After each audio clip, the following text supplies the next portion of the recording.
How to fix Genie camera not connected to Wi-Fi. Hey everyone, welcome back to the channel. Today we are going to tackle a problem that many Genie camera users may have faced, the Genie camera not connected to Wi-Fi issue. So if your camera is not connecting to your Wi-Fi, we've got some quick fixes for you. So let's just get started and get your camera working properly again. So if you've got your Genie camera all set up but it's not connected to Wi-Fi, this can be frustrating. And here's how you can fix it.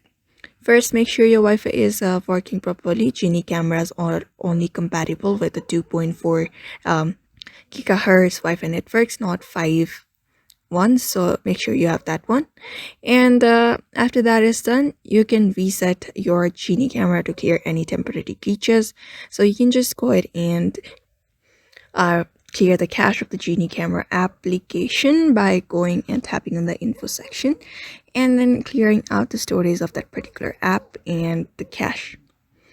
And then open the Genie app on your phone and then tap on plus icon on the button to add new device.